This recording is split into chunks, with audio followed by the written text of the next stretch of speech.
Episode of the Let's Talk Sports Show, baby. I am your host, as always, Bodkins. We do this every Thursday night, and we got a fully loaded show for you, coming to you for the next 2 hours. Joining me, as always, is none other than my Puerto Rican brother, Johnny Cruz. What up? What's going on, man? What is up? How's it going?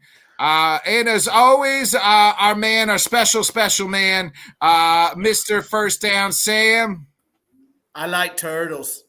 And and Mr. Super Producer, the man who's books all the hosts, pushes all the buttons, Mr. Tanner Dawson. No Scott Cobe tonight. It is bingo night. He ditched us for bingo at the nursing home, so we let him go on that one during bingo. It's a big pot this week. Big pot, yeah.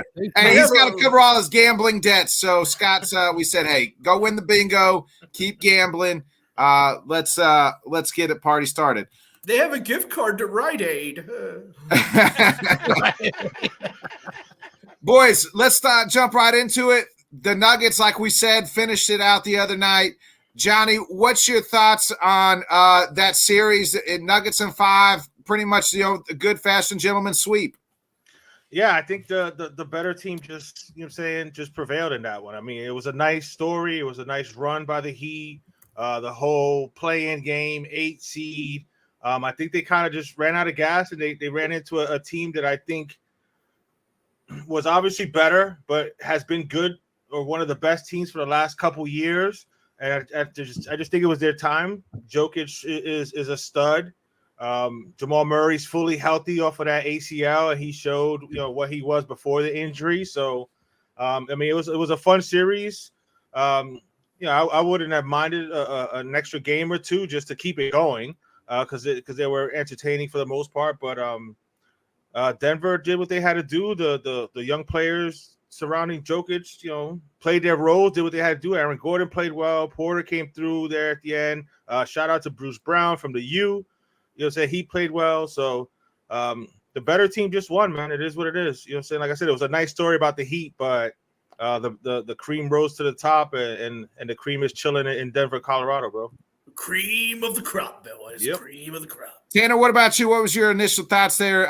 First of all, how about Jokic's, his press conference afterwards? Mad as heck because the parade was today, and he just wanted to go home and get to his horses. The better team won, which we knew. The better matchup did not happen, which we knew was going to happen. And Joker is treating this thing like a business. This is purely a business. This is somewhat enjoyable for him, but this is a business. It's my job. Brought in to do. Yeah, it's what it is. Yeah.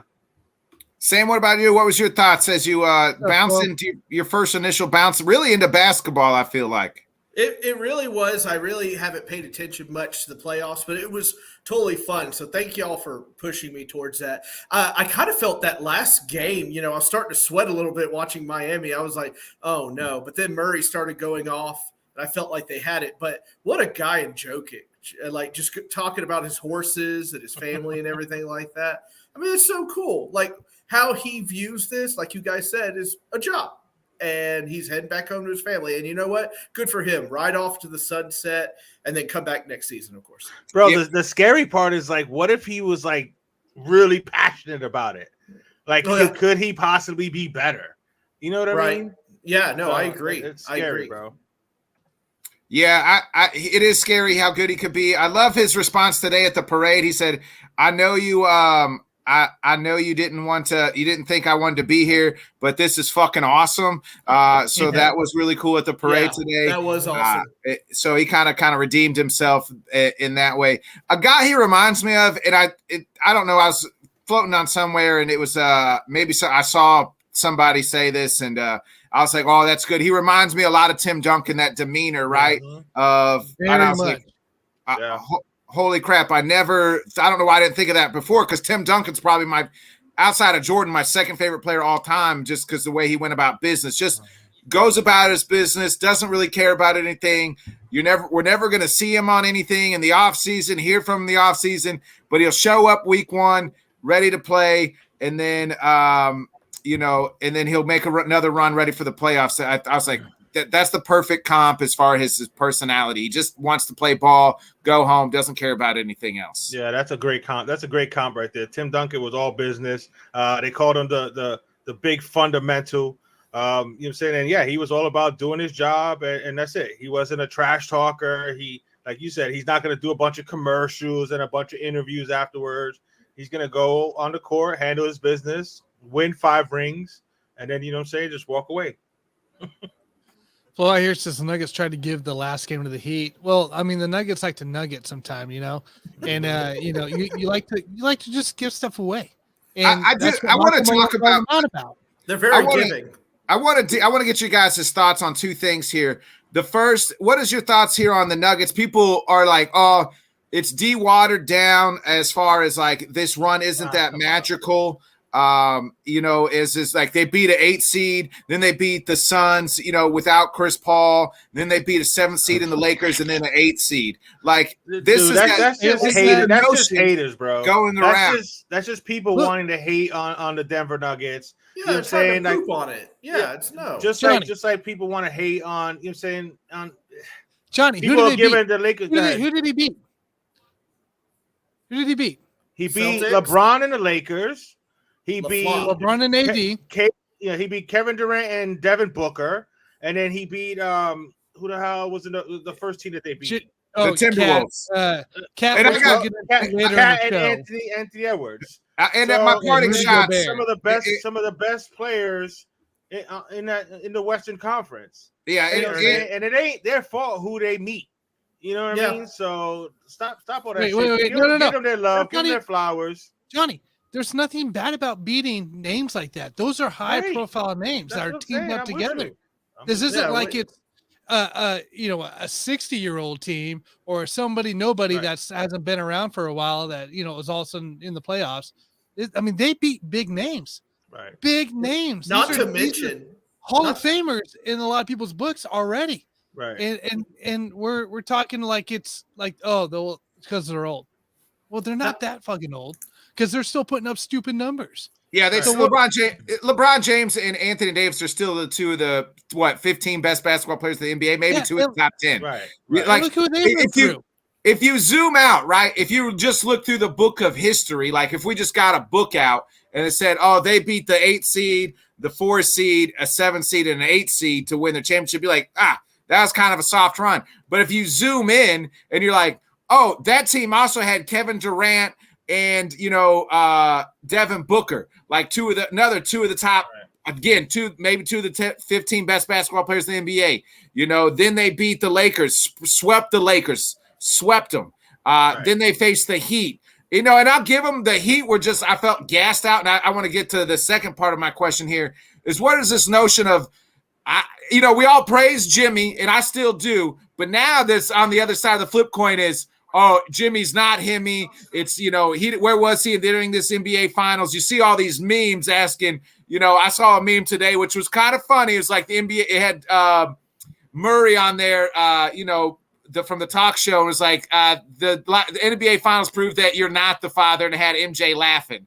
So, while a funny meme, I still debunk that too, because the Heat were exhausted, man. They went through they squeezed every talent, every bit out, and the Nuggets were just the better overall team. Right. Now let's be careful with the word Heat and team and Jimmy and Bam. Those are a bunch of different stuff. You could talk about stamina, that who should have been tired, who wasn't tired, and who didn't put in the effort. Yes, they outdid what they should have in this NBA playoffs. They lost the playing game, ended up winning it. You beat an injured Bucks team. You beat Jalen Brunson, and then you go on, and the toughest matchup you had was the Celtics, which unfortunately you couldn't finish out in 5 like you should have. But if we look back at the minutes here, it's not really the Heat that played the majority of the minutes. It is Bam and Jimmy Butler. Bam and Jimmy Butler couldn't get enough support from this squad, where they're legit all 5 games was literally like an 8-minute difference between those 2 and where the next person dropped. Right. So there's Scott and I talked about with JG on In the Hoop there on Saturday, but there's a big difference between being out of gas and certain guys being out of gas. And the two guys you couldn't allow to be out of gas at that point was Jimmy and Bam. But they have to be at the same time. If they're not out there, then you know what I mean. The games are blowouts. Exactly. Like you know, So those two got to play those minutes. Again, Yeah. the support help. You beat a injured Bucks team. You beat an injured Jalen Brunson. You went off and beat the Celtics, which is your most impressive win, I believe, of this playoff. And then your luck ran out. Your players, your depth, they couldn't score the same way against this matchup against the Nuggets. It was a different matchup.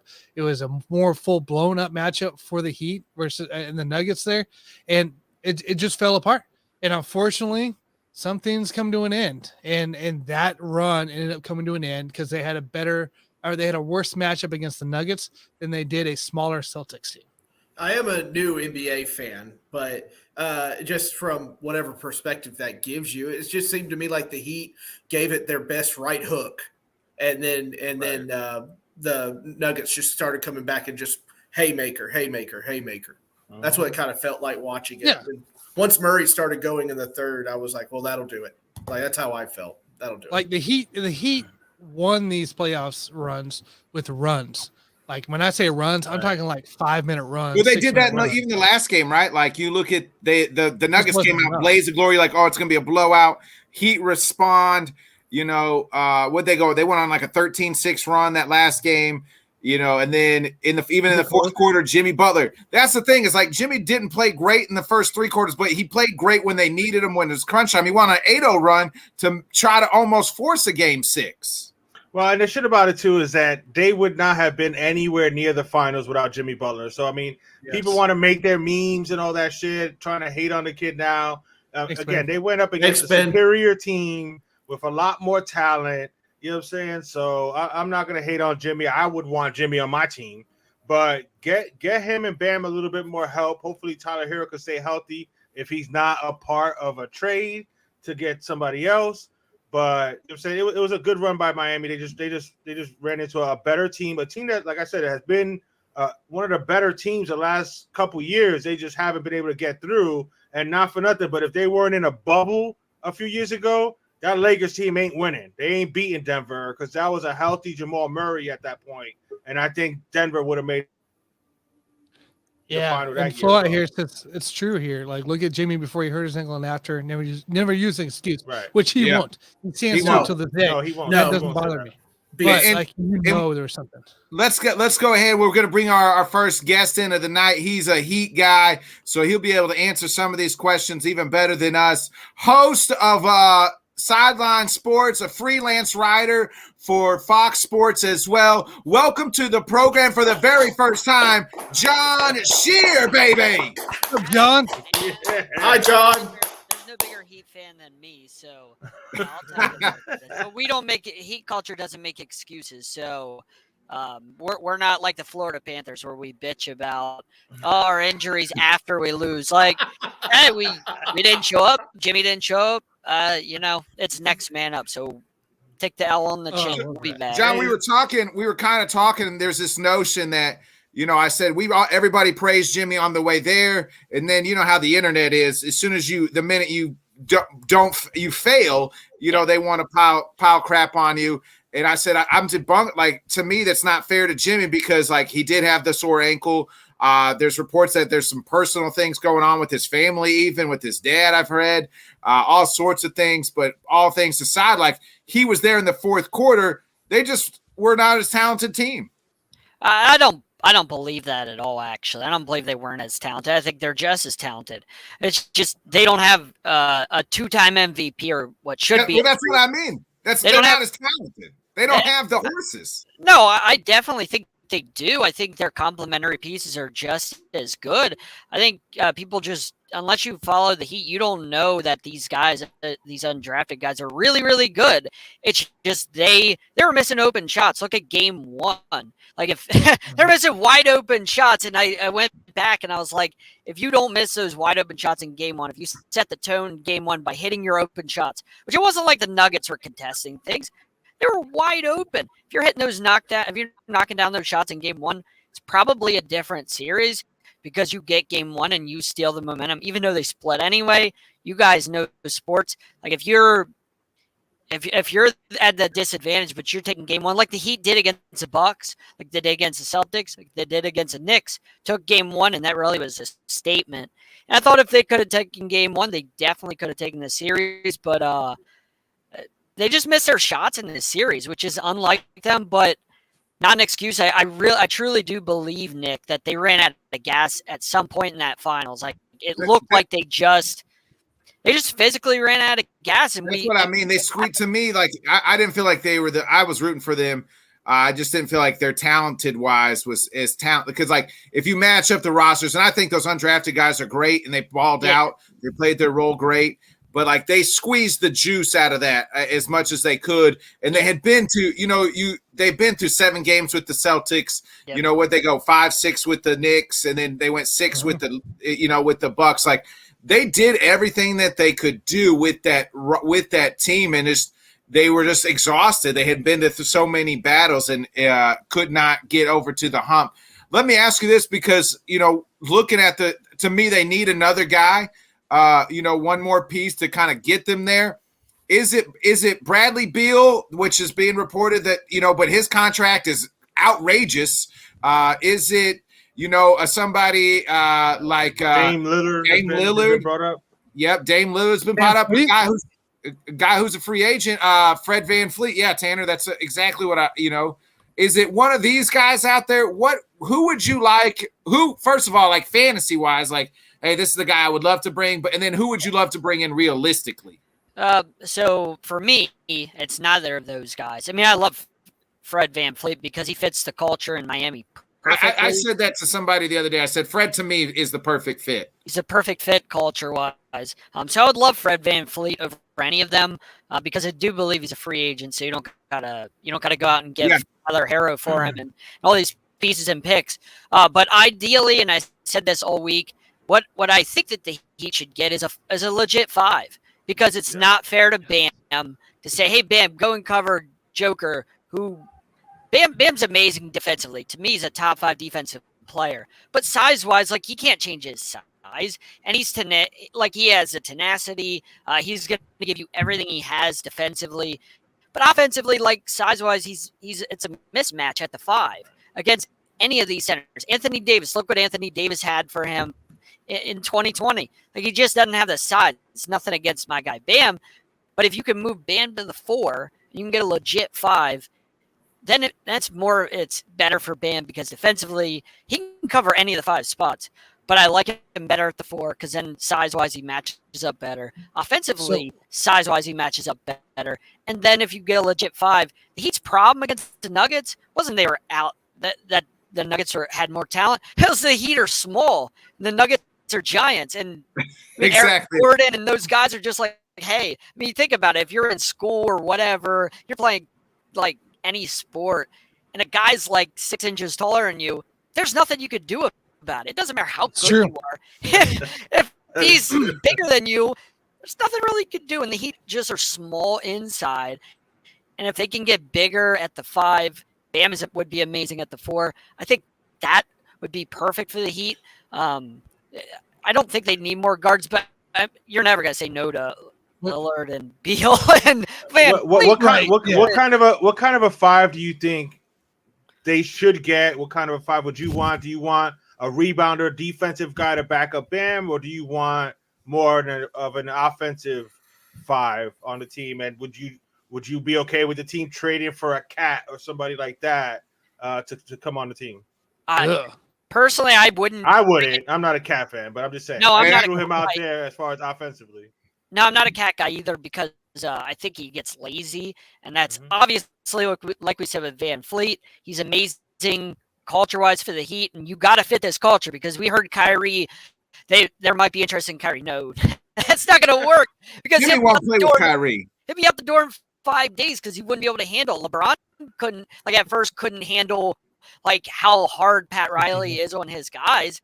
So I wouldn't think Cat would last here, because I don't think he would. I don't think he would want to get with the program. We run our guys ragged. It's just the way we are. We expect everything out of them, and I don't think Cat is a dog. I just don't. Not only that, Jimmy did kind of punk him when he was. I just threw Cat out there as far as his I forgot about offensive that. Yeah. Yeah, Jimmy Bad said blood. no to Cat. Jimmy punked him or whatever. Jimmy but, won't let it happen. So, right? so He's out. who else out there? I was just thinking offensive center. Would you want more of a defensive rebounder or somebody that can put up some points? By the way, I've been wanting to say this to you, dude. Like, make sure fins up. I got my cardboard cut out. I'm a Dolphins diehard through and through. Sir. So, Miami all the way, Dolphins all the way. Absolutely, bro. I don't really. I would prefer a defensive guy at the 5, because I know we were dead last in scoring this year. But I think if you get a guy at the 5 that can play a defense, then I think that opens up Bam offensively, and that takes a little bit off of him defensively.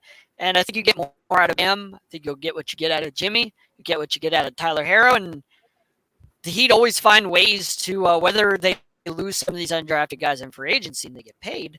They always find diamonds in the rough. So I'm not really worried about the role players. We always seem to have. Do they bring back Kevin Love? I know he's kind of out there. He was nice. I mean, played well in the finals. I liked him. I would, if he still is up for playing, I would love to bring him back. I really like what he did. I know he didn't really score too much, but he really did bring a lot of intensity down there that we had lacked before we brought him in. I really liked him, so I would bring him back. So, John, I got a few guys here listed up, and I got one other situation I want to throw at you too. Sure. So looking at that 5-4 spot, right? Looking to beef up, get those rebounds, second chance points, essentially. Brooke Lopez, yay or nay? Oh yeah, I would love it. He could shoot the 3 from the 5 spot. He'd probably be perfect. Yeah. That'd be perfect. Yeah, he'd be perfect. Yeah. That's a great point. Nikola Vujovic. Now get that guy out of here. You don't want him. That's we had him in bullshit, right? Chicago. That's the guy that got punked. Yeah, he went from Orlando. No thanks. He went from looking good in Orlando to going to Chicago and just showing his underbelly. Yeah. Naz Reid, Minnesota's center. I don't know much about him personally. I don't study Minnesota that much, but I mean, if you're bringing him up, sure, what the hell, why not? If he's got the size, we just need a guy that can play defense down there. A little bit of offense, kind of like Kevin Love was. Right, I know. Right now, so would you be willing to give up anything, go after a guy that the New York Knicks have been trying to move, Julius Randle? Hell no. No. Julius Randle? No. He last in Miami. That guy is when it matters. Yeah. I saw what that guy is when it matters. I want nothing to do with that. Absolutely. He can't stay healthy down the stretch anyway. He can't stay healthy. Not only that, but he won't be able to deal with the Heat culture, bro. I think he's a fraud too. I just think he's very fraudulent. Absolutely. Hold on. Dolphins challenge the Bills for the division. You mean the Bills challenge the Dolphins for the division? Because I don't understand the Bills division this year. I don't get it. That's what I'm talking about. You need to so stop John, Kool-Aid. That's all. We all sharing that Kool-Aid. It's good. You guys are all sharing. So John, we got the NFL draft here next Thursday, a week from today. The NBA draft. NFL draft. I was at the NFL draft. I covered it. I talked to you Bryce. were? Hey, we were too. Okay, we probably saw each other. I was like in the front left. City. I was front left by the speakers or whatever in the TV. Oh, that's where we were. That's where we were at. We were sitting right beside each other, and we did. Yeah, I was the drunk guy passed out. Okay. One of the 6 on the floor. Don't worry. So you were in there when somebody asked about Frank Reich, right? Frank Reich. You were in there for that question, man. I wasn't there for that. Okay, so not to take your this guy joke, but all right. So we're sitting there, and Anthony Richardson, he's up at the podium or whatever, and somebody's like, "So how do you think you're going to do with Frank Reich?" And he's like, "Frank Reich," and they're like, "Yeah, Frank Reich, your head coach," and he's just like, "Frank Reich's in Carolina," and the guy just like kept asking, and Richardson's like, "All right," like. He just took another question. It was like, and we all just like, we were all like this, like, are you kidding? You're a journalist and you're asking about Frank Reich, who's no longer a Colt. He's the Panther. Why are you? Just mark it up for another X in the NFL draft this year. I would have being just- live attendance. I would have handed in my credentials at that point. I would have walked away and been like, new profession. My Like, bad. I'm done. I'm out. Apparently, this isn't my gig. Hey, he had too much to drink. You know, that was probably me out there. Tanner, I don't remember asking that question, but maybe it was me. I know it wasn't you. So. Anyways, we'll get back to it here. So the NBA draft here is next Thursday. Miami's got the 18th overall pick in the first round, of course. Anybody we're targeting, eyeing, or what are we thinking? No, I know nothing about college basketball. I'll be honest, I know nothing about college basketball. So whatever you guys suggest, whatever you want to give us, I say give us. You know, the 5. I know fucking nothing about college basketball. I'll be honest. I don't watch that shit. I'm just like whoever you put on the Heat. If you tell me they're good, sure. What the hell? As long as they fit in with us, I don't really care. So you're just looking for a guy. Great hopefully answer, got bro. that, right? Oh, that's a beautiful answer. The same I mean, answer for me. I don't watch yeah, college I mean- basketball. I watch college football. I'm a big football guy. I follow my Heat, die hard. John, let me ask you this: Why do you think the Dolphins? Why do you think the Dolphins are going to jump the Bills and even the Jets? So you really want to go down this road, do you? I want to You hear wanna your go down opinion. this road? I want He to hear said you your. don't know NBA draft. Here I mean, you you don't know go. the NBA draft, so I'm just going to ask you what you do know and why you think the Dolphins are going to win this division, even though Tua can't spell his own name or get on the field. First of all, the Jets are going to be garbage. Like they're not even going Get to out of town. good. Come on, No. man. The Jets are going to suck. They always suck. Aaron That was- Rodgers is 40 years old. Like the New York media is going to eat him up, chew him up, and spit him out. No. That's nothing. I mean, is Sauce Gardner going to hold all year like he did this year? I mean, you're not going to get away with that again. He didn't even face Tua once. Sauce Gardner's Well, played. that's because Tua can't stay on the field for more than 2 minutes. But what Every happens time when somebody tackles him, his head hurts. He's going to get his ass kicked. And Jets fans are talking about how they put up 40 against us when we had a third-string quarterback in. Wait until you play an actual quarterback. You got one on the roster? You have a 40-year-old quarterback. Oh, the guy who led every Yes, we pass do, Nick. Stop category in spitting the that NFL. into the universe, Nick. We've talked about this, bro. He was number 1 in Stop- every stop- stat imaginable. Yes, you are. This is a Packer fan, though, John. Just to warn you, that's a Packer fan, and he loves him some Aaron Rodgers. So now he's following Aaron Rodgers to New York, and But he you're thinks Aaron following Rodgers Aaron is going Rodgers, to so win. you're no longer a No, Packer. he's still I a am- I'm a Packer. He's Packers still a Packer fan. fan. I- He just supports Aaron Rodgers. I'm supporting and my he thinks guy. he's going to win an MVP. I respect that. I'm supporting my guy. And I think I've said this, John, and I'm out for Mr. Bottom Line out there who wants to talk his shit. I'll say it to everybody else. I said this. Aaron Rodgers is my dark horse MVP because scorched earth pissed off Aaron Rodgers. There's not very many better than him. And you give him the weapons that they have in New York. That's why I think the Jets could really go on a run with that good defense that they had last year. I like the Dolphins. Johnny, I tell him I give the Dolphins. Can Tua stay healthy? That's the biggest question. What weapons? He has never stayed healthy, even in his time in college. Tell me what weapons? Alan Lazard? Garrett Wilson, Garrett Wilson, cool. Reese Hall. We'll see how he right comes there. back from that injury. That's a big injury to come back from. He's running 23 miles an hour already. Oh, you got in Randall Cobb, practice. Mercedes Lewis. How old are they? Yeah, they don't have Marseille there. The kid from that was at Cincinnati in brought in. I was just going by Aaron Rodgers' wish list because he wanted Nico Hardman. he wanted to move the Packers to New York. Bubba Franks. I get it. I call him Driver. Packers East. I call him Green Bay East. This kid's I call like him Green Bubba Bay Frank. East, but I just ask you what outside of Jalen Ramsey. The question is, can Tua stay healthy? Well, If he can stay healthy, which he's never done, even in college, he had injury problems Even in if college. He's never played 16 games. Even if not, the problem last year with the Dolphins, their defense. I mean, Josh Boyer was an idiot. The defensive coordinator. Now you got one of the best defensive coordinators. I do like the DC move. One of the best of all time, defensive coordinator wise. And then you added Jalen Ramsey. The defense should be a top 5 unit. And if you have a top 5 defense, which they should be if they're healthy, I mean, that takes care of like a lot of problems right then and there. They have a lot of weapons. So Mike White would be a serviceable backup if Tua was out like 4 or 5 games or whatever. I think Mike White could hold the fort down. I'm not going to say Mike White could hold the fort down if Tua is out for the season, but if they had to withstand a month and a half, I think Mike White would do a serviceable job. We saw in New York, he did a fine job, and he's a tough kid. So I think with that defensive coordinator, and Helen Keller does a fine job compared to Zach Wilson. So I mean, you're comparing Mike White to Zach Wilson. Helen Keller could do better job than Zach Wilson. Well, I'm just saying, I think you would be serviceable for a couple games if you had to go that route. But with that defense and with the until weapons he gets injured, I think they'll be fine. And the Dolphins, don't forget this.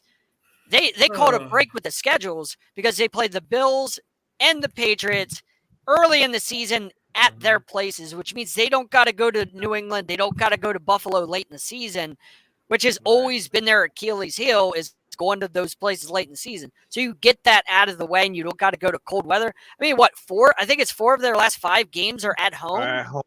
Yeah, so the only road game is Baltimore, which is cold. Down the stretch, you're playing at home.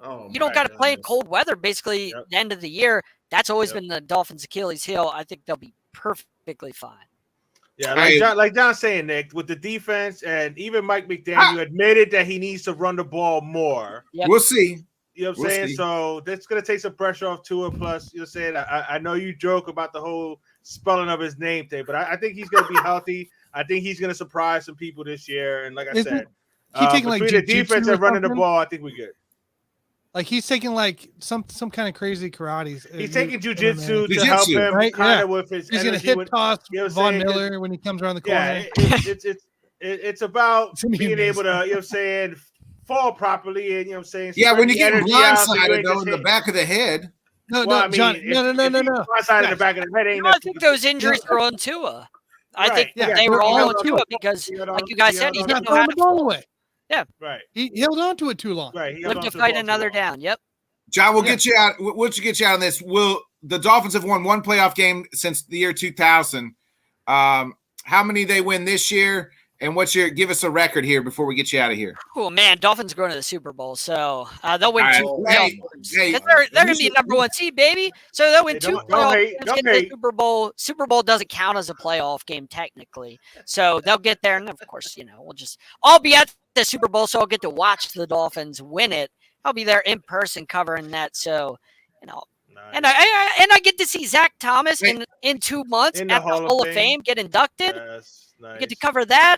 I'm golden, man. It's all coming up Miami. Are you live in Miami, John? No, hell no. I've never been to Miami. I live in PA.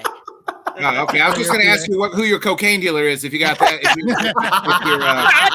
I ride my team through and through. I don't deviate. We don't make excuses. We're going to win the Super Bowl. Bro, are we signing Dalvin? Are we getting Dalvin or what? No, we can't afford him. He wants over $5 million. We can afford about $5 million with a running back, and we already like our four running backs. So I don't think we're going to overpay. I think he ends up in Buffalo. I really do. With his brother. We're gonna have to talk. We're gonna have to talk about that another time. No, I Buffalo think has he's to gonna have stay it. in Miami. Buffalo has to have it, right? He doesn't want to take carries from his brother, bro. He doesn't want to contract his brother, bro. I'm telling you. But Buffalo has to have him because that's the only thing they've been missing is a running back. Like I said this the other day, the only thing that Buffalo is holding them back is Josh Allen. Not because of his talent, because you got to protect Josh Allen from himself. The way he plays. The way Josh Allen plays is he takes too many chances. And that's how the Dolphins were able to stay in that playoff game, because they knew Josh Allen takes too many chances. He's going to give you – there used to be a saying – there used to be a saying that Brett Favre, same way. He's going to give you at least one or two. He's going to give you at least one or two. Right? So you just got to take – you got to take it. Protect Josh Allen from himself. I think the Bills would be fantastic, but I don't know if the Bills are willing to overpay, and they still got to take care of Stephon Diggs with that. I don't know if they have the money, but if you got to do it, like if you're the Bills, go and do it, because that's the only thing holding you back right now. There's so many, and I hate the Bills. Yeah. And they'll probably win the division. Hey, John, where can everybody find your crazy ass at? Oh yeah, man. Of course, Blue Hawks 13, Sideline Sports. Go to shrimtv.com. You find the Let's Talk Sports and Sideline Sports channel on there. Search Abigail Sideline. You'll find all of us here. You'll find us on there. Search Sideline Sports. We're also on the NFL alumni page. We do our flagship show, the NFL alumni. We work with the NFL alumni. So Lawrence Taylor's on the NFL alumni. All these guys do shows on there. So that's who you've been hanging out with, Lawrence Taylor. That's all you got to say. I've been partying with LT. That's why my take. He gave him the hookup for this dealer. Hey, it's a Miami thing, right? Hey, it's a Miami thing, baby. Everybody's doing it. Right. John, we appreciate you joining us. Thanks again. Thanks a lot, man. Thank you. We'll be in touch. Everybody give it up for the one and only Mr. John Shear. Hey, John. See you later, buddy. Fins up, baby. Hell yeah. See ya. All right, guys. And as far as Flo's question there, if Tua can stay healthy, yeah, I think they can make a run. That's a big if. Will they? Okay, but Nick, ain't that the same shit with like everybody else's quarterback? If Aaron Rodgers gets hurt, do the Jets go to the Super Bowl? If Patrick Mahomes get hurt, no, but that's I know that, but those concussions was a fluke thing. It's not like a fluke thing. I'm just saying. Concussions in one season is not a fluke, Johnny. Dude, Kenny Pickett had 2 concussions. T. Higgins had 2 concussions. A lot of motherfuckers had concussions, bro. You know what I'm saying? It's just 2 happened. The poster child. He had 3. One looked dead on Monday Night Football. He had 2 that were technically said to be, hey, that's what the doctor said. So you need to believe what the doctor tells you. He was fine. He had 2. Yeah. Again, every other injury that he had, and granted, that was my one worry when he was coming out of college was that the kid couldn't stay healthy. So, but it's always been an ankle, a wrist, ribs. The concussions was something different, bro. But he has bulked up. He's gotten bigger and stronger, so that way he can absorb some of it. That's a good one, Ed. That's all good, man. Keep hate. The shit is that's the only thing that people can talk about now because they can no longer say that the kid can't play because he balled out when he was out there, bro. He did. So everybody's holding on to this. Oh, he can't stay healthy. Shit. Tua was on my shit list in the beginning, but after the he proved himself to that. Hey, he's on the field. Capable. But you call him Super Bowl? Flo wants to know, Johnny, are you calling Super Bowl? Johnny, Super Bowl. Are you hammering right now, Johnny? If Tua stays healthy, we are making the Super Bowl. If Tua stays healthy, we have enough talent. Lock it in. Lock it in. Lock it in. Here we are. Johnny's making predictions. Dolphins Super Bowl, June 15th. Tanner, write it down. Johnny's got the Dolphins Super Bowl, June 15th. Yeah. Let's do it. Yeah. And being number 2. I guarantee we got we're gonna fucking Johnny over here making the Super Bowl with the healthy Tua. It's gonna be a fun AFC title game down in South Beach for you, Tanner. You're gonna love it, bro. We'll be at South Beach for the AFC title game. Fins up. What's up, John? Yeah, it's hey, we Tanner. You put a wild bunch together, didn't you? You put a crazy bunch together. Man, this great, man. Hey, maybe you know, Johnny, why don't you go ahead and read our ad read? Hold on, real quick. Johnny, go ahead. I really want you to make the AFC title game with us because then you guys can finally come to Arrowhead, unlike Germany, where we get to play Tyreek. So Tyreek can finally come back home and get what he deserves by Chris Jones. Bro, I don't want to see Tyreek, bro. Stop it. I want to see Tyreek in Arrowhead. You might want to. Your young corners don't want to see him. I'm not worried about my corners. Don't you worry about my corners. If they make it to the AFC title game, I don't give a damn if we go to Arrowhead and lose. I will be happy with an AFC title game appearance, considering the fact that, again, they haven't been to the AFC title game since '93. So I'll take that. All right. I'll give the quick ad read, guys. That was our first guest. Supposed to read it beforehand. My bad. Underdog. Don't forget to download the Underdog app, Underdog website. Bad, Pod Daddy. Bad. Use promo code LTS. You get a matching deposit up to $100. So you put 100 in, you get 100. Put 50 in, you get 50. A bunch of best ball drafts going on, a bunch of $1 million best ball drafts to participate in right now. They do it throughout June and July and August as we lead up to the NFL season. Bet your butt I'll be in there shortly. So tons of other great sports, baseball stuff in there. And I believe NHL stuff's going to start dropping probably next month because it's 116 days away until that season starts again. You'll see NBA follow shortly NFL. So there's tons of stuff in there. Go download Underdog, download on your phone app, use promo code LTS and get that matching $100. And let's go win some money. Yeah. All right, let's get ready for our next guest. We had his brother from his another mother on Sunday. So we reached out to this guy. From what we know, he's upset at us right now because we were talking about Dame getting traded out of Portland. So we wanted to come on and just talk shit to his face. Welcome to the program, friend Jay from Rec Room Sports. Jay, what is up, my man? How you doing? Welcome. I'm sorry that Dame looks like he's leaving Portland. Yeah, you didn't tell me he had a great beard too. What's wrong with you, Nick? Compliment the man on his beard. Fellas, He got the fresh lineup. All right, so hey, what we doing here, man? I'm fine with the Dame talk. I'm okay with it now because I don't think he's gonna leave. I don't think he's gonna leave. I don't think so. I don't think so either. I don't think he is either, but what can Portland's got to do something with him, man. Like build back around him. What's Portland got to do? Because they're wasting this man's talent. We saw a couple years ago Dame time really come alive. That shot he hit against the Thunder is one of the most iconic probably shots in the last 10 years, maybe 5 or so. I don't even know how long ago it was, last 10 years or so, that shot against the Thunder to send them home. What does Portland got to do to get back? First of all, I mean, I feel we're up shit's creek, man, when it comes to the fact that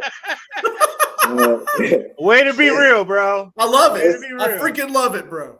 Y'all, I was on top of my roof, y'all, during the lottery, like, man, it's number one a bus, so that's it. You never be able to talk to me about the places again. That's it. I'm like past number one. If it's not Victor, then that's it. That's how I felt. It was like, dang, we're moving up. I'm calling everybody. Everybody's calling me. I'm like, yo, stay off my phone. Just hold up. Just give me some peace right now. So when we got to the number 3, it was like, but being the fact that it's kind of like a guard heavy, outside of it, Victor, Mr. Wemby, we can't have him, so it's like everybody's saying Scoot. So it's like, with Scoot, I don't want to be in another position where, we already got Anthony on the bench. You know what I mean? We already pretty much have drafted Najee. Getting another guard, I don't care if he has a 6'9" wingspan. It's just getting another guard. It feels like we're just going in a wormhole of just nothingness, and it's I want to see some type of move made. We have to draft for a vet. So we have to. What about this one here with the Bradley Beal conversations coming into play? And Columbus, like, hey, why not Bradley Beal? Just to show that they're actually going to try to make moves. I mean, being the fact that he has a max contract as well, which we're probably gonna be looking for somebody close to that or better. Being the fact that he's about 30, he'll be knocking on 30 soon. That's kind of a concern. He has not played as many games as he should. You know what I mean? For the Wizards last season, I would say, maybe it was a little bit of load management, or hey, they were pretty much right below the playoff line. So you would think, he still has something left to give, but that's a big risk on somebody, almost in their 30s. It has to be a win now situation. This year. Yeah, he turns 30 for the start of the season.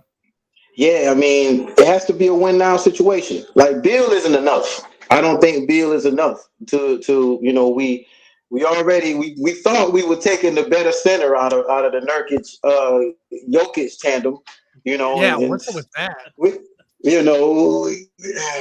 Hey. and your boy was good, bro, but he just couldn't stay healthy.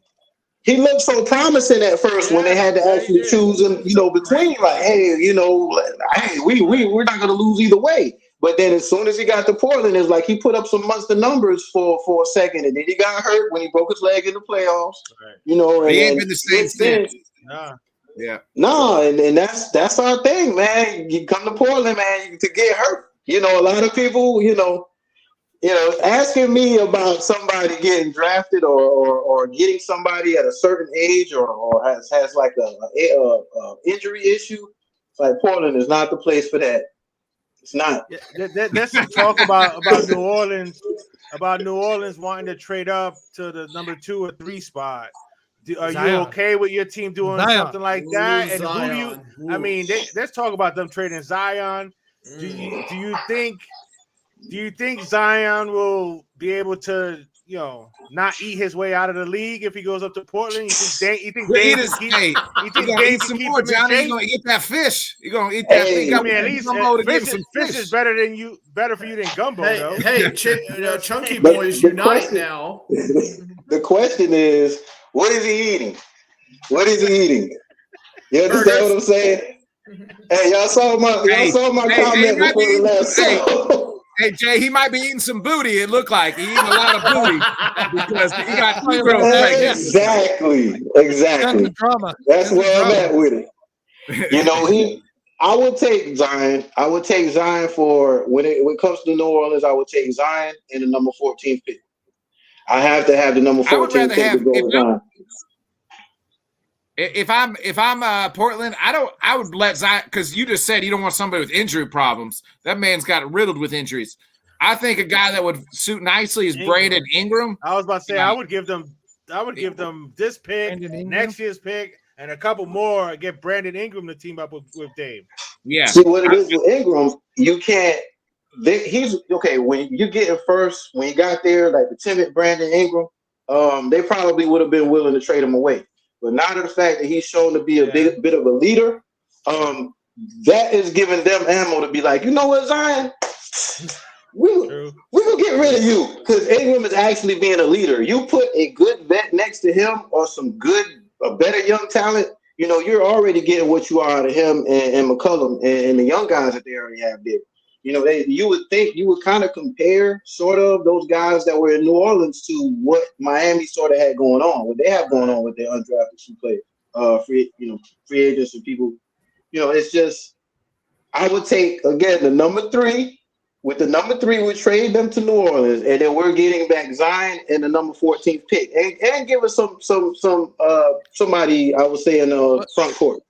What did you have to give up Anthony at the minimum too, to be able to get some kind of? I was about to say, you would have to probably give up more. Like Anthony would have to be on the chopping block to be able to pick up a Zion.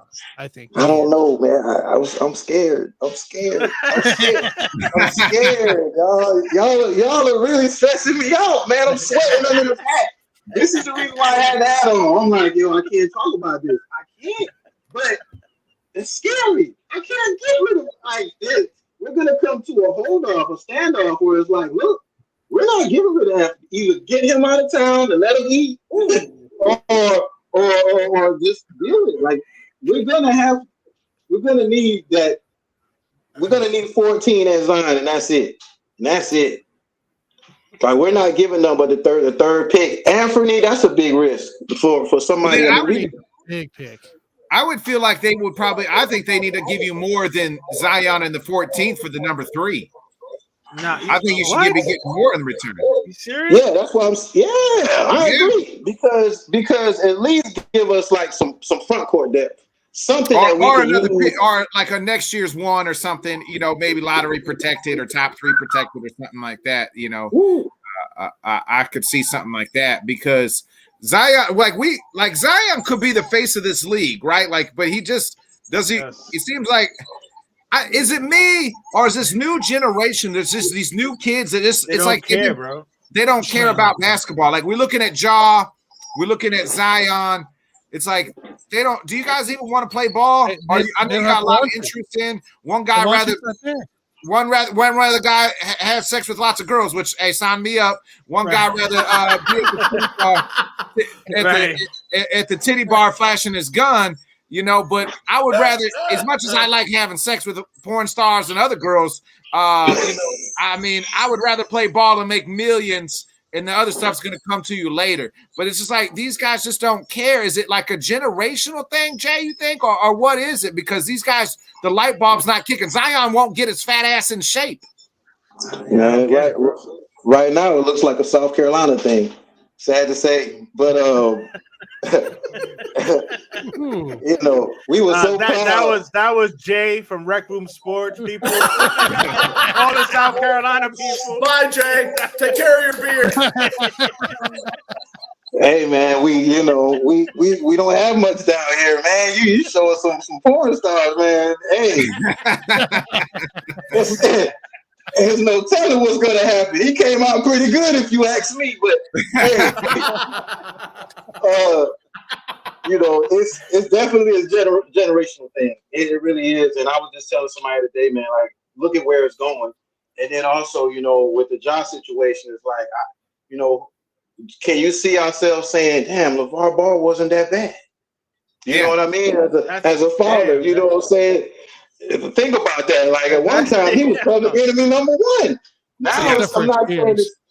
Right. And then T. Moran, they're not really necessarily calling him out on the situation too much. But of course, you know, everybody's saying it so many words like, hey, man, you got to be a father.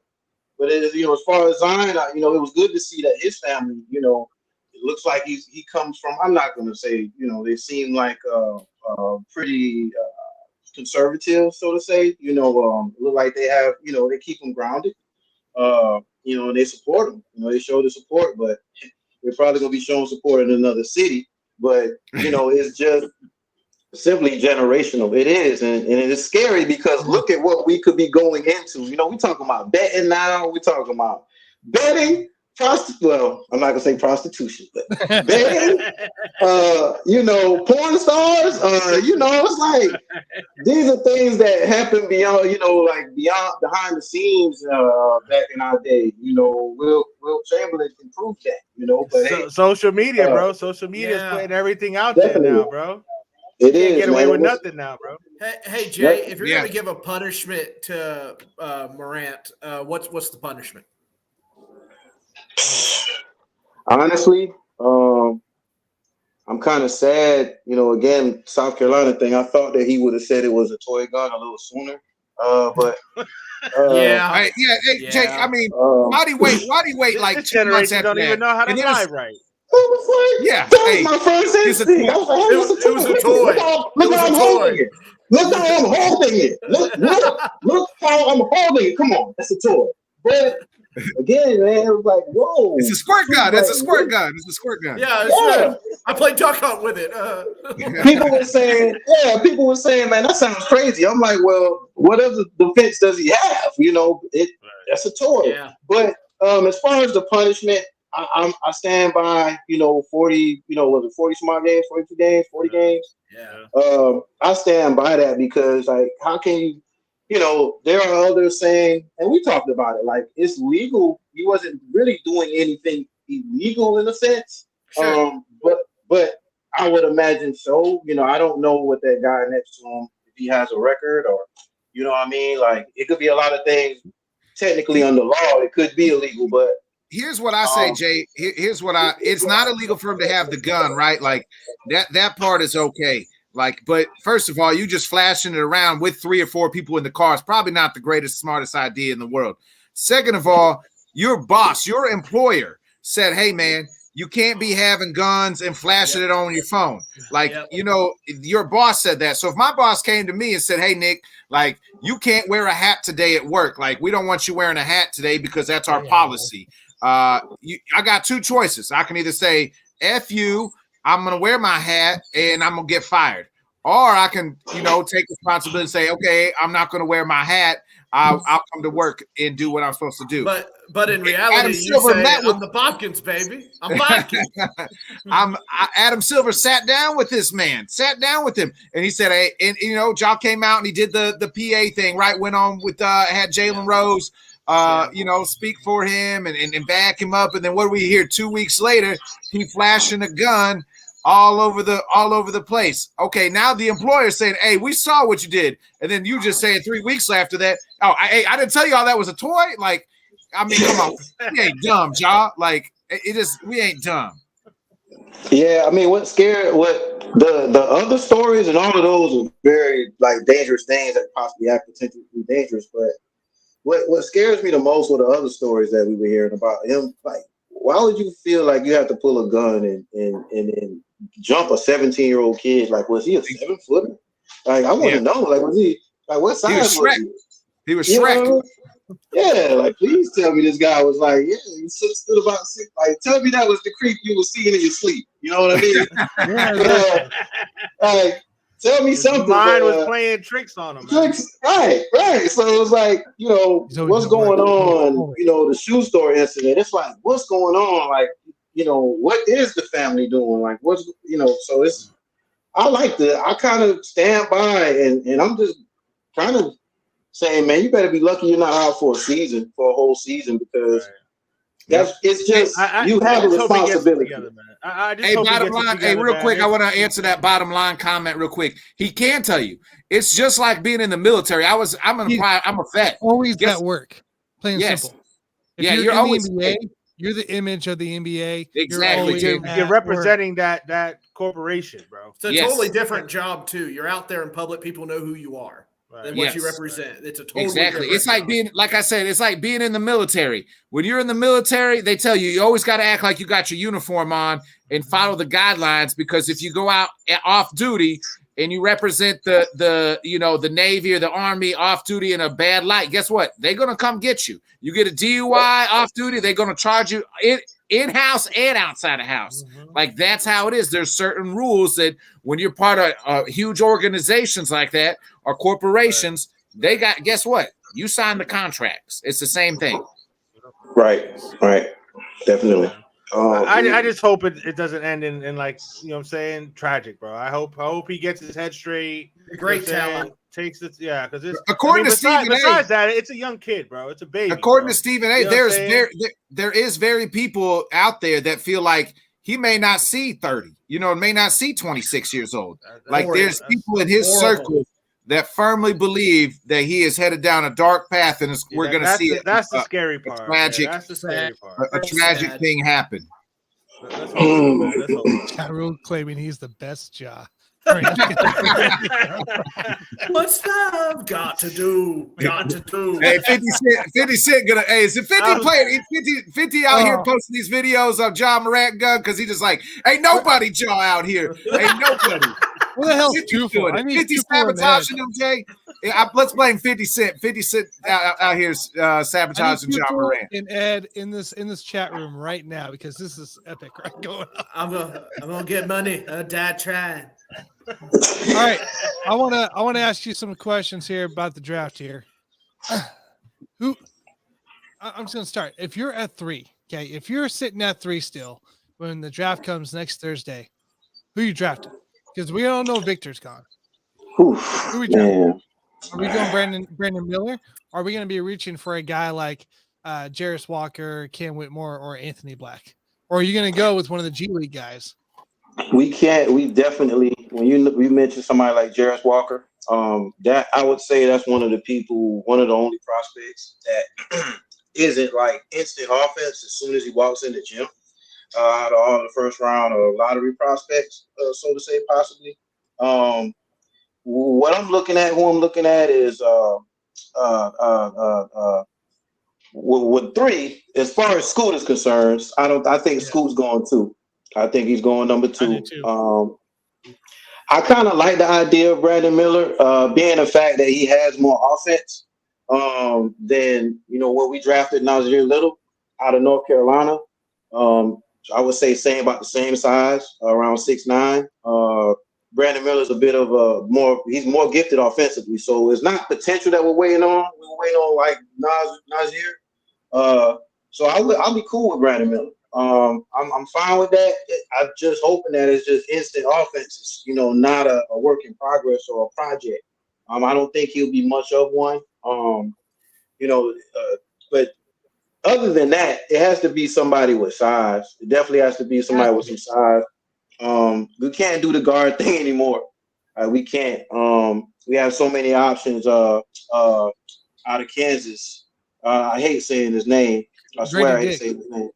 There you go. I was not going to say it. And I'm thinking more that I'm really thinking that we can trade this pick, and I'm hoping that it will go to New Orleans so we can get the 14th pick and possibly Zion, because I'll take Zion and the 14th pick. You know what I mean? Like, other than that, when it comes to, I'm just looking at a couple of guys with size. Like I said, Jarris Walker, not so much. Like I said, what's his name again, fellas? Grady Dick. There you go. So, he's gonna fall, down a little deeper to around 14.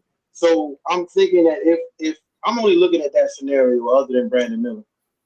Brandon Miller is the only the short shot. Like, we're not going to pass on him to get somebody that. Is there any concern though with Brandon Miller? Because if you remember towards in March when his struggles, 0 points. See what I mean? Then he had a Why we 19 up against 6-3? Maryland, and then he had only 9 points in 31 minutes against San Diego State. And don't forget the off the court problems that he had, right? Like all but I feel like that's past. I'm not too often. Is it? It's past right now because basketball season's not in, Tanner. Yeah, but they'll bring that back up during the draft, and they'll bring that back up when it's fine because there's more involved. There's more to it than just what went on there for Brandon. I think he's past that. I think he's kind of separated himself where he needs to be in that mentality. So I think it's now we're back to what's on the court, what can be on the court. Right. It is concerning, especially off the court, more off the court than on the court, actually. I think what was in the background had a lot to do with, honestly, I think he shouldn't even been on the court. Not only from the standpoint of the respect of the families of what was going on, just due to the fact that he's not going to play his best game. I mean, let's just be real. Like, that's too much, adversity. And that's going to give opportunity for some, scouts and GMs to say, hey, you didn't do all that well. Just like you said, you pointed out in the San Diego State game. So it's like, it's more off the court than on the court, what I'm concerned with. But yeah, we're probably going to end up going with Miller because I can't see Scoop going past number 2. Paul's kind of got it right. There's not really a big impact player after 2. Houston really isn't in this draft. Yeah, like those 2 players are. They say that every year, sure and then there's always a few guys like Donovan Mitchell was like 13 or 15. Giannis was 13. Like they always say, oh, there's nobody after the first 2. Yeah, and then you never know. You know what I'm saying? Exactly, Johnny. We just saw the two of the best basketball players in the NBA Finals. Jimmy Butler was drafted late in the second round or late in first round? Late first round, and Jokic was drafted in the second round. Right. During a Taco Bell. It's all about drafting and developing, man. Yeah. And can Portland do that? Let me ask you this, Jay. If they do trade Dame, and I know you don't think they are, and I don't think really. I was just thinking that, Nick. Good shit. What kind of package would that look like? Okay, so the reason why I always say that Dame's not going nowhere because you have to have probably one of the most elaborate breakdowns of how you're going to offset the roster, or should I say offset the salary of your team, because we're looking at 2025 through 2027, 2025, 26, 2026, 27. He's going to be making tops $63 million. Oh goodness, that's insane, bro. While people speculate, I just laugh because who in the world is going to look at? And I think that's part of Portland's defense. Like, we'll give you $58 million in your second to last year and $63 million in your last year. See if somebody wants to pick that up. You ain't going to go with us. So you got a contract here for 2 years, so 33 this year, right? His cap hits 45,640,000. Next year, his final year, which is a player exercised, by the way, part deal here, and that's $48,787,000 or $707,000. So like we lost him. He's back. He's back. So we're looking here, like we're talking big money for some team if they're going to go after him. But that means they're going to lose pieces. And we saw that with the freaking Suns. The Suns had to give up a bunch of depth, and that cost them in the playoff game, essentially, this year, because they didn't have anybody after Durant and Booker. So, well, I'm going to say Like, this you're about being the smart about this, contract. The contract. First of all, like he can either restructure his deal. Two, like people Ain't signed. restructuring. People signed. They traded. They got Russ Westbrook traded. You know what I mean? Like, Right. Yeah, like if he wants to go, Tanner, he'll restructure it. Westbrook Yeah, isn't yeah. making this money. he's And made. he's not going to just say, "Oh yeah, I'll restructure 20 million less." I'm just saying Well, this. I mean, There's ways. He's the age of there's ways. 33. He can extend it, bro. He just Yeah. I'm just saying if he wants to go somewhere and try to win, You he can may have to always. do that. They always That's do still cap gymnastics. 39 mil, possibly 35 mil if he extends it. Like I You said, just Russ want Westbrook, to they have didn't money. think he could be traded. Guess what? They figured out a way to get him out of town in LA. Right. So Russ is like tradable. there's it's tradable. Like anything's possible. Now, It's all about All right, whether- Jay. he can't be So traded put on till your July GM 9th, hat. by the way. Put on your GM hat. Wait, no, that was last week. If Never you mind. could make a deal, who you making a deal with and who you getting back? In the sense of Dame, if Dame was leaving, Yeah, or If just you had anybody. you're the GM and you got to trade Dame.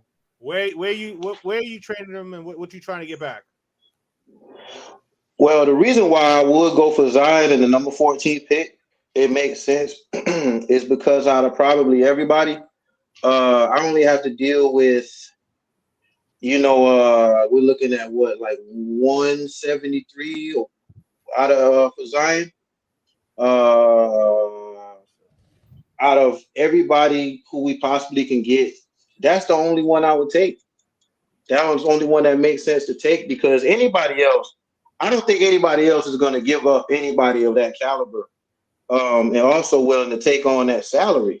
So it is just, we talking about. You think about the handful of players, like he's going to be like the third highest paid shooting guard for the next few years. Like when you look at whether it's center or small forward, power forward, think of anybody in the top of the league, who's willing to trade that player. So you got to kind of, it's so many things that come into play. And like I said, one being that salary, and two, like, are you willing to trade like your whole team away? Or possibly like your best two players or however it goes. Or we just like a Gobert, where it's a list of first-round draft picks, a.k.a. the Thunder, right? Oh, no. I look, Bro, I'm not. Dame ain't trying to go to the Thunder, bro. No, Dame isn't, but No, the Thunder's going to no. try. Here's our first-round list. Yeah, here's all 47 of our first round picks. They got rid of like 2 or 3 of them this week. Yeah, they went to the Nuggets. Yeah. Right. So it's just like, man, I would like, if we take any type of approach, hopefully we do take like an Oklahoma City approach, but what has it amounted to? You still waiting to see, what Shea and Holmgren could put together. So Well, they got Dort and they got a couple other good guys at OKC too. So yeah, but you want to see, when you get rid of a player, say like, you get rid of a KD and a Russ, and then you trade, you get so many picks. Like you want to see the playoffs a lot sooner than what they've been seeing. I don't want to be in that situation. I mean, like I said, as a GM, you have to make the best deal that if you get rid of Dame, you might as well say forget it. Let's just pack up for the future because there's nobody out there, Do you think that might be the best thing for you guys to do? I mean, it may be time to blow. It might have been time to blow it up a couple years ago, but yeah, they tried. They kind of did, right? When they traded CJ McCollum, like they kind of did blow it up at that point in time. Yeah, but I think they should have got more for him. I think they should have got more for him because of what he could have, the asset that he would have been to somebody else's team. I think Portland was pretty much in a. I'm still trying to figure out the thought process of that one. I know his contract. I don't understand that one either, bro. I would rather wait it out and like make a draft day deal than do it the way they did it and let another team prosper at the end of the season and make it to the playoffs and so what. I would have waited. I would have sat on that for a minute. Hey Jay, what was your thoughts? Kind of shifting gears. What was your thoughts on the NBA Finals? Like, with the Nuggets and the Heat? It was like I think you saw my comment the other day. It was the most like competitive gentleman sweep I ever seen. You know, you saw anybody necessarily getting blown out other than that one, that one game, the first few games.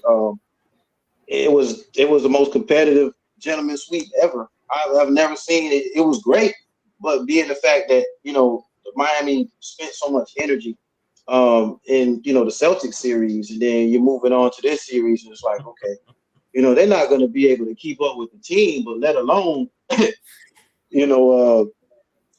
somebody got a little bothered by the OKC. Say leave OKC. This is Alan. That's Alan. This is He's Alan. like, we What's get up, bad Alan? weather. What and now up, I got Alan? this, and our pets' heads are falling off. I don't know what to tell you, Alan. Hey, it's funny because when we mentioned OKC, I was saying to myself, "Where's Alan? I'm looking for Alan." Chime in anytime about that. I'll be down there. I'll be down towards Thackersville tomorrow, where we're going there tomorrow night. So I'm trying to stop in OKC, and hopefully Alan can meet me at one of the breweries there. So Nice. Man, that sounds good. That sounds good. Actually, yeah, but that does sound good. Excuse me, gentlemen. Look at that, Mr. First Down and Yankee Fin out. Man, that's insane. But now, y'all, when it comes to us in this draft, that's why I was saying we're up Shit's Creek, because we possibly can get Scoop. Scoop is a shooting guard, combo guard. That puts us in another. So we got to get rid of somebody, or possibly Anthony, and then we're starting over again. And then if we get Brandon Miller, like, do we have to worry about him and firearms? And it's just one thing after another from one down. Can't say one because we're not getting one, but we don't have very many options where we'll be able to compete. Like, same, go to the playoffs, probably make it to a conference finals if best, but we can't compete the way it's going right now. I think where Portland lies here as we enter the draft next Thursday is Dame. Like I said, Dame's 33. We're talking big money contracts still. Two years left technically this year and next year. And I feel like we're to the point where it's going to be a Rudy Gobert type of situation where you're going to get a bunch of picks and maybe a couple guys, and that's what it's going to be. Because I don't feel like nobody's going to give up their player, right? So, like, even if it's OKC, they're not giving up Shy. You might get Chet. You're not giving up Shy, right? But you probably get like 4 freaking first-round picks for a Dame. So I feel like that's kind of the situation we're in, is they're going to pair it up. If they're going to trade, they're going to get like 3 to 4 first-round picks, and you might get a starter, right? But if I'm Dame, do I want to go? I wouldn't want to go to OKC, really. It's going to wind up having it's going to have to be like a 3-team type thing, bro. Yeah, I feel like it's the same situation you're in. Into it or something, and everybody, what I'm saying, move a bunch of pieces and stuff. And look at those salaries. Like, look at the salaries from year to year. If you're Dame, like, do you really want to have a conversation with somebody else when they come to you, in the locker room, like, yo, what they was about to give you in Portland? Look, we gotta so we gotta talk. You know what I'm saying? I'm gonna throw this at you, right? So there's the trade rumors going around. It's Warriors, since they lost, there's a bunch of trade rumors. Well, it's picked up because the draft's coming in. Are you taking for Dame? You're taking the first round pick. You're going to take Jordan Poole, Kuminga, and who else is the other guy? There's one other guy there. Are you taking 3 players and maybe 2 first rounds from Golden State for Dame? Hey, man, we can't. Why would the Warriors see Dame? Why not? You just throw that out there, but it's still, we can't escape. We got Jordan Poole, man. It's against somebody now, right? Man, I'm gonna tell you this. He could give me $500,000. I'll tell you that. But we ain't going on no date. But that's pretty much you're giving up. You're giving up and you're packing away for Thanks, Coach. Right. Pretty much. You know what? The Chauncey Billups thing, and that's, I'm not necessarily scared in this situation about getting a guard, being the fact that Chauncey kind of got the defense up last season. They were running small. They were running a small lineup, and it was starting to work out until, Dame got hurt, and then some other things. But it's just I'm kind of looking forward to seeing what Chauncey can do with this pick or whatever happens in this draft with a smaller lineup. It's just the Nurkic thing, man. That whole situation hasn't really. I mean, especially after this week, man. It's terrible. And it will. No, It's terrible to watch, man. But, I got one more question before we get you out of here. Do you have a bust in the draft? Top 10. Let's just say top 10 guys. I mean, you can't say Sam Bowie. You can't say Sam Bowie, and you can't say Greg Oden. And No. I'm talking about this year's draft, Nick. oh. Not previous draft. Lord of mercy. I was just. Do you have a Greg Gordon? Do you have? Damn it, Nick. Wow. Come on, man. First of all, he can't help himself. You cannot ask. Please don't ask me about a bus. About Sam Bowie. Hey, Tanner ask me about a bus.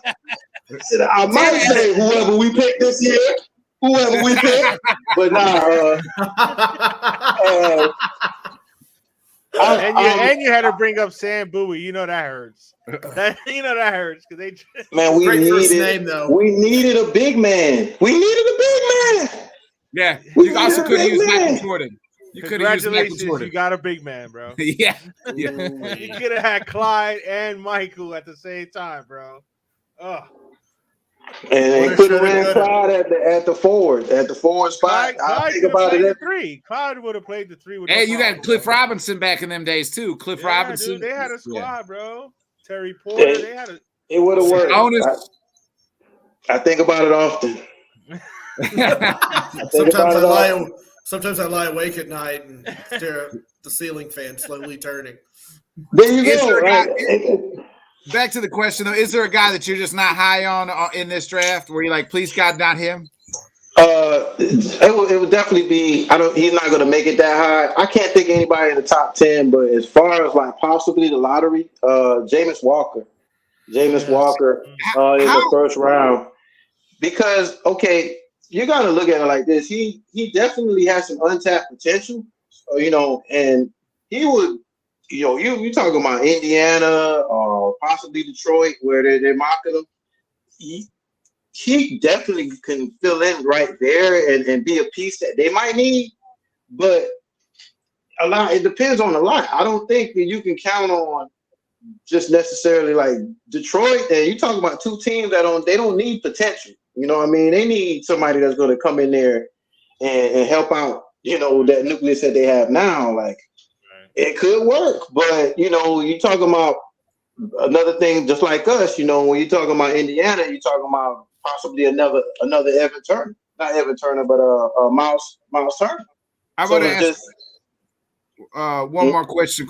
What's your thoughts on Wembanyama? Because I do think he could be great, but I worry about his body. Like this kid is tall, he's skinny, looks like a twig. Just like I said about Chet Holmgren, I said, "What? It's a grown ass man's league. Like that's some." What's Wembanyama going to do against Nikola Jokic? Like he's a little bit. He's going to stand at the 3-point line. A little thicker than Chet. Not much. Everybody's thicker than Chet, though, bro. I mean, my dick's thicker than Chet, but I mean, but that's not saying much. All right. So. Come on, Nick. Okay, so all right, let me get myself together. I fucking love this show. Welcome to the Let's Talk Sports Show, folks. I love this show, bro. So, man, I totally forgot the question, man. When you said what's your thought process on Wembanyama? What you think? Because I'm a little nervous. Oh shit! All right, so with Vic, you definitely. I want to see him. He's getting a trainer. You want to see him definitely get better, improve on the defensive board. Damn, you all right? You all right? Yeah, I wasn't ready for it, man. Yeah, I wasn't ready for that neither. I was like, oh man. Woo! I was trying to let it go over my head, but it was like, nah. I was looking everybody at was chat, and all of a sudden it's like my dick is thicker, and I'm like, what?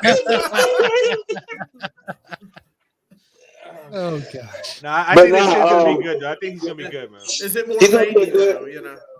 Yeah, he has to. He definitely 19. 7'5". We talking about 8 whatever wingspan. You at least want to see him again bulk up. He has to improve on the defensive rebounding. He has to improve on his one-on-one interior defense. It's when he's going against he might hold his own against an Embiid, but even Embiid bulked up to when you're looking from year one to now. Yeah, he's not even going to be able to hold him. So we're talking about they're already, and then what kind of concerns me too is the fact that he's already said, hey, I'm skipping summer league. So it's just like, okay, look, we're talking about Pop here. I was just about to say, Pop ain't gonna play with him, bro. See, this is why I'm kind of, he's a lock for number one, but it's like I'm hearing things and it's like, hey, he's not going to summer league? Okay. What's Pop saying about that? I had a friend tell me this, and he said, really, the Spurs are in the worst. He's like, one of the worst spots is to be where you have to take somebody at one. Really, like the Spurs have to take Wembanyama. Like they don't really have an option, much like the Pelicans had to take Zion, right? Like he was bona fide number one, and you're almost stuck in a position to have to take him instead of doing research and being like, well, we could take this guy or this guy, but they almost backed into a corner. And be like, we have to take him because of all this potential, but we don't really know. Yeah, I feel as much as I want him, it's the scariest thing. It would have been the scariest thing in the world for the Blazers to have to draft him, man. Because think about it. Y'all know if the Blazers would have been number one and they would have had to Greg Oden 2.0. Oh man, he might get hurt. Y'all think he's gonna get hurt? And he played in I think all but 34 games this season. He played in all the games. He played in all their playoff games, and then missed a game. You would think he's gonna hold up in the NBA season, but he's never quite been through anything like this. We talking about an 82 game season. He played in the FIBA. He finished well. He finished okay, but throughout his whole calendar from last year to now, he still didn't put up anything close to, either 60, 70 games. So, that's definitely a concern. Again, we're talking about Pop. What you going to do? Load management. We know also that doesn't go quite well in San Antonio unless, it's really needed. So, it's a concern for me with first just adjusting to the physicality of some players. Luckily, it's not the league of the past because he would have got his ass beat, bro. Yeah, chicken wing. He would have just been guarding somebody and chicken wing. Right. And Shaq would have just. It would have been Sean Bradley, type shit with Shaq. Like Shaq would have just. He would have been that Dudley when he's like humping Dudley in the air when after he dunked it. That would have been Wembanyama just. I've never seen Shaq so disrespectful, man. That was disrespectful. I don't know what brought that on, but that was a very disrespectful thing. Hey Jay, we appreciate you coming on, man. Where can everybody find you at? Anytime, man. At _Rec Room Sports and also at Rec Room Sporty on YouTube at Rec Room Sports. The same. We're basically going to be getting the gear right before Peach Jam in North Augusta. Definitely looking to be a joyous occasion. I'm looking forward to seeing some of the prospects. I'm telling y'all this name now. The most important thing about me going to this Peach Jam, I'm looking for Cooper Flag. I don't know if y'all don't know Cooper Flag, but please, Cooper Flag is the man. So I'm going to watch everybody there. But, other than that, we're going to be kicking in the gear around the Peach Jam and, looking forward to seeing everything that y'all have in store as well, and just look out for us for everything at Rec Room Sports. Hey, we appreciate 16 years old. What? Look, this dude, I'm telling y'all, man, I watched him last year, and he was taking the ball up. At He was 16 years old, bro. Oh my Yes. goodness. yeah, stay. Damn. I'm not gonna say why he's not as heard of, as publicized. Because he's white. He's not dark enough. Nick, Hey, I say it, Jay. I'm white. I can say it. There you I'm go, white. Nick. I'm white. You're on. Those Hit it on fundamentals. the head. He went against Bryce James, man, and it's crazy because they didn't say who won, but you can tell by the highlights who won. You know what I mean? But I was like, wait a minute, like that would have been Bryce. It would have been like, yeah, you scored this many points, they won, Right. and then all this other stuff. So it was like, y'all look out because I'm gonna be enjoying him now because when he goes to Duke, I could care less about him. He sucks. Hey, we So- appreciate you joining us, Jay. Thanks a lot, bro. We'll get you Thanks, back on Jay. next time, brother. See you Looking later. forward to the next time, bro. For real. Anytime, man. Thank y'all. Appreciate y'all. Hey, see you, brother. All right. Everybody up, give it up for Jay from Rec Room Sports. Always a pleasure Yeah. joining us. Always a blast. That was great. That was Yeah. great. That's a good. Jay was a dude, bro. blast. Johnny, why don't you get to our another ad read before we get to our next topic here? Absolutely, let's do it. We are talking about the Owner's Box. It's a app. It's a fantasy daily fantasy app. It's similar to FanDuel.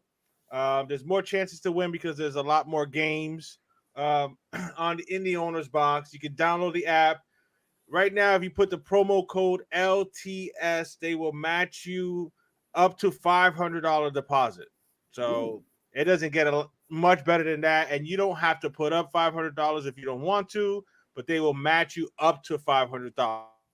So take advantage of the opportunity. Make sure you put in the promo code LTS. Again, it's the Owner's Box daily fantasy app. Again, it's similar to FanDuel, but they got a lot more games there, so there's a lot more chances for you to win. So if you're into the fantasy stuff, definitely check it out. Don't forget the promo code LTS, and again, they will match you up to a $500 deposit, man. Don't get no better than that, bro. Check it out. Tanner, you had something you wanted us to talk about. Guys, Our I don't know if you feelings. heard it today, but Cat. Oh, this was gonna be my goodbye segment. Oh, Stole it. Yeah. but I still want to talk about it. We'll talk about it. So, We'll talk about it. I still want to talk about it. It's just interesting to me. So Cat went on Pat Bev's podcast, which is a good podcast, by the way. You enjoy It ain't as good as the LTS show, but okay. Still, I said a good podcast. I didn't say great, did I? So there you go. But he went on there and he basically said what Minnesota did this year was basically more impressive. No, actually, let me Right? back that up. I looked into this first. This guy, I need to get a hold of his weed man first of all, because yesterday I read a thing he said when I'm gone, they're gonna say I changed the game, and I was like, I saw this. who said this? And it was Cat. Then today I thought the same thing. So he was saying last year when they got Pat Bev and they made that run to the playoffs was more special than what Denver did this year, because what they did last year was because they did it in like a 2 month time, a month time with Pat Bev and made that run to the playoffs. And then, where this Nugget team, the whole point of playing is to win a championship. That last year's was more special with the Wolves than what the Nuggets did this year. That's a loser Goodness mentality, gracious. bro. Yeah. That's a loser how- mentality. How was that better? They didn't Our win it. run is better for a month than their run to a championship. Like I'm Throughout the whole year. I can't believe right? that name even came out my mouth earlier when we were talking to Jay, bro. And it just happened to pop in my head an offensive type 5, but I am not a Cat fan at all because he saw, like I said, Jimmy punked him when he was in Minnesota. He ain't tough when it comes down. You know what I'm saying? When it comes down to the nitty gritty, bro, he ain't gonna go in there and throw elbows and do the dirty stuff that he needs to do to win games, bro. So go ahead, change what game exactly is he talking about? Changing the cartridges out of the Nintendo? Sure, you can change those games. Get that rumble pack out of that N64 controller. Yeah, right. Tanner, either or what? Like both parts, I don't know what's crazier to me. Either statement. I don't either. It just amazes me that you're putting a championship run in a full season way, and just into a more impressive of a 2-month span of you making the playoffs, and they weren't even a high seed; they were like a 7. They had to play the play-in game. They did the playoff playing game. Because they were 8. That has to be the crazier one. Because I mean, there's one thing to have confidence in yourself and whatever. I'm gonna change it, whatever. That's just that's just your craziness in your own mind. But to say that our run was better than their championship run, like that makes like no sense, bro. Like 0 sense. Like 0 sense. What do you even talk? Like that's some good. Yeah. Pass that, bro. Puff pass, bro. I don't know. I don't know why he felt like he needed to say something. You know what I mean? Right. Like that, it's just doesn't make any sense. Like even looking over it again here, and he's just getting ripped all over the place. John, it kind of sounds like a Tyreek situation right now. The more accurate passer, the better passer. It's all of Miami, so God forbid. But at least Tyreek got a chip to be able to talk shit. You know what I'm saying? What has Cat done? He's talking shit on the guy that has 2 chips. He wasn't talking shit on him. He was talking with nobody. His quarterback that he's with now. Cat is just talking. That's wide receiver. That's wide receiver stuff. That's just like Romeo Dobbs saying, "Hey, we can do the same thing we did with Aaron, with Jordan." Like that's wide receivers telling their quarterback, "I got your back. Just make sure you do me a favor and throw me the ball." This is some delusional. This is some delusional, like serious, like he may need some help, bro. Like Cat's not you understand that they won a title, right? Like you do understand that that's the whole purpose. So if Cat would have said, "Hey, credit to Denver winning this year," I think he could have him and Pat Bev he could have went on Pat Bev and said, "Yo, when we had you, that was a little special run we went on," and they ended it right there. Like, that was fun. We had something there. Unfortunately, we didn't get the job done. And like, kudos to the Nuggets. Like they got the job done. Like that run was special that they, to win a championship, that's what it's all about. It's a special season. And the Nuggets win, like we talked at the top of the show, like it don't matter who they played against or who they beat. They beat everybody in front of them and won the championship. Like that's the most important thing. Like, who cares who you won? It's not their fault. Like they handle business. You know what I mean? Like, what do you want them to do? You want them to go up against the 98 Bulls? That's not going to happen. Like they handled business. They put who was in front of them and beat them. Like you can't argue against anything other than that. It's not their fault that the Bucks didn't make it to the finals or the Celtics didn't make it to the finals. That guess what? Those teams couldn't beat the Heat. Guess what the Nuggets did? They beat the Heat. It's not their fault that the Lakers beat the Grizzlies and whoever they beat. Golden State. Yeah, they beat Golden State. Guess what they did? They beat them. So it doesn't matter what the seed was. Like whoever they were going to match up against, they probably would have beat because they beat the teams that beat those teams. So that's where it comes from. Like that's a special run. Joker's a special player, and Cat, like, to change the game, like, to steal the line from Kendrick Perkins, how can you change the game when sometimes we don't even know you're on the court? Exactly. Like how? My wife has a coffee mug with the Morton Salt Girl on it, and underneath it says, "Don't be a salty bitch." I'm going to buy him that mug. He needs to stare at it every time he drinks that coffee. No joke. No. But see, to me, that's like a loser mentality. Like you seriously, like you were so happy that you made the playoff run for one series. And you classify as you're comparing it to them winning a title. Like pathetic. Like pathetic. It's pathetic. It is pathetic. It goes back to Sam.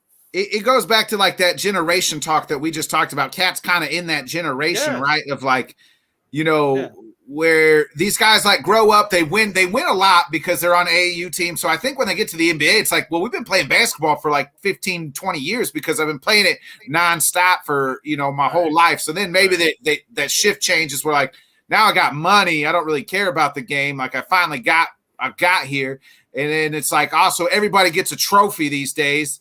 And, we got to pump it up and everybody thinks they're a winner when you ain't done nothing. Like, if if Karl Anthony Towns retired today, 5 years from now, we'd just be like, whatever happened to that guy? Right. You know what I mean? Like Alan has a good point here. Nowadays, he does. teams that handle their business and talk less usually Yep. are the most success. That's very true. That's Yeah. very, very true. Look at the two teams in the NBA Finals. Yep. Denver, Yeah. Miami. Worked You're hard not for gonna it. Yeah. compete from them. The other thing is it's a team sport, right? And like any team sport, it comes down to, like Alan said, not handling your business, right? You didn't take the shot, you didn't make the shot, you didn't make the pass, you didn't do this. You had opportunities, they were not taken, you lose. That's any team sport you play. Yeah, any of them. Cats didn't make it out of the first round last year. Right. That's what I'm saying. So again, do you remember when they won that game and there was a whole meme about Patrick Beverly crying? They're crying like they just won a title. Yeah, that's how they were feeling. They were on the announcers table, they won the they're national saying, championship in college again, or something. That's exactly what Jimmy was punking them about, was the fact that they didn't want to put in the work that it took to be great. That's right. You know what I mean? They just thought because they had talent, they'd be all right. And Jimmy was like, "Nah, we got to put in work," and they didn't want to put in the work. They don't give out the title in the conference title. Yeah, they don't give out NBA trophies. Participation trophies. Yeah, they don't give out the NBA Finals. The Larry O'Brien Trophy. They just don't give those out. You got to go out and get it. You got to earn it. Right. And the Nuggets went out and earned it. Nikola Jokic and those guys, they absolutely earned it. Let's go ahead. We'll wrap it up here, John. Let's go ahead and get your final thoughts here. Well, my final thoughts was this was definitely an entertaining show. Shout out to John and Jay, two really cool guests. Fins up, John. Definitely need to talk some more Dolphins when I get a chance with him. This Sunday we're doing the hour show for Father's Day. I'm gonna have it's my top 5. So you can argue with me, you can debate me, you can say whatever you want, but it's my top 5. You guys can have fun with it. You can, do whatever you got to say. But again, it may not be in a particular order. And then it's not going to be a simple, the top 5 point guards and the top 5 set. Nah, it's going to be a little more into it than that. You know what I'm saying? But we're going to have some fun with it. But I'm not telling the guys ahead of time. They're not going to find out until the day of the show because I want to see their reactions and then we can play it off like that. So this Sunday, check out the top 5, Johnny's top 5 coming up on Sunday. Sam, what's your final thoughts here? Great show. Loved the guests. They were both fantastic. Absolutely. It's great to know how girthy Bodkins is. I knows already. I don't know about that being great to know, but anyway, it's common knowledge on his Wikipedia. I would like to put out there that, no, I'm not a big basketball fan, but I'm dipping my feet in the water and I'm actually enjoying myself. So I think it's easy for us in life to stick to what we know and not try different things and whatnot. I'm trying out basketball and having a good time. So maybe try some things. You might even enjoy it. Well said, bro. Thank you. There you go. Hey, that's actually, Sam, that's what we're doing, Nick and I, with the NHL thing. So. Oh, good. Yeah. By the way, Behringer had a bomb today that ended up being Behringer bomb located on the NHL network. There was a Behringer bomb that he reported 3 weeks before, a week ago, before they announced it, by the way. So there was a Behringer bomb.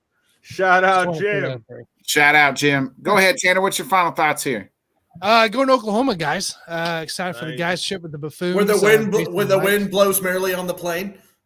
Yeah. Except for we're not flying. So we're driving down, 8-hour drive basically because the guys are going to stop 40 times to go pee because they're dumb. So can't wait for that.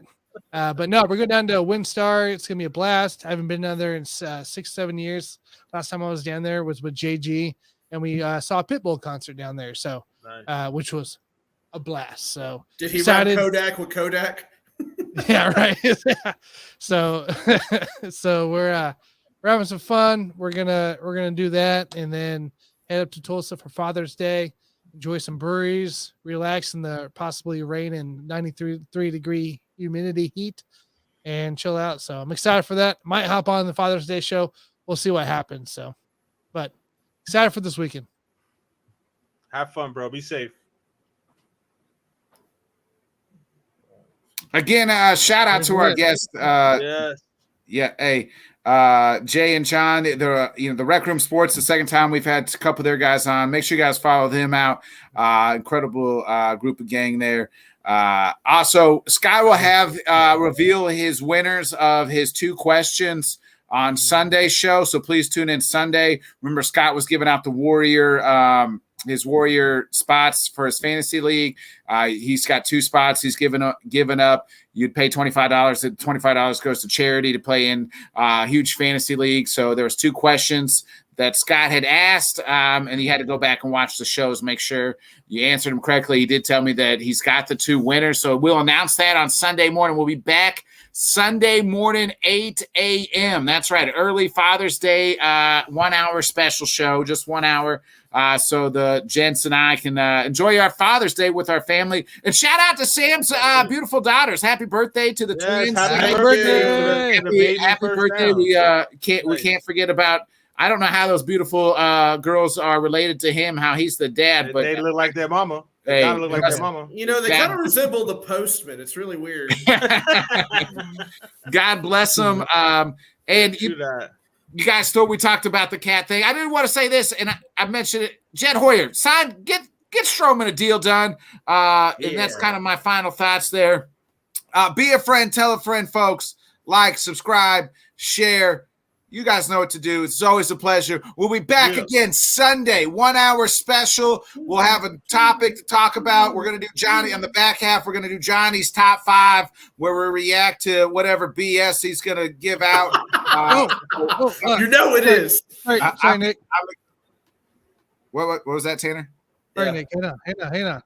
Uh-oh. I do want to present something real quick here that just dropped on my screen. What? Look at that beautiful thing, guys. Chiefs Kingdom Super Bowl. They just announced it today. They did the green ceremony out there. Andy Reid's going to go to the after party with Mahomes and Kelsey up there in P&L. Oh, that's sick. Hey, this is Let's Talk Sports, not the Sports Buffoons. We don't care about the Chiefs here, so let's go ahead and move on. Super Bowl ring, guys. You know how podcast gets about his team. All right, everybody. Talk to you Sunday. Hey, be a friend, tell a friend, like, subscribe, share. Tanner, hit that outro. Let's get out of here. We'll see you Sunday morning, 8 a.m. Life better pop off. What do you like? Make a dream job. No 9-5, no mean boss. Just my life and free thoughts. You could try to play, but you're never gonna beat me.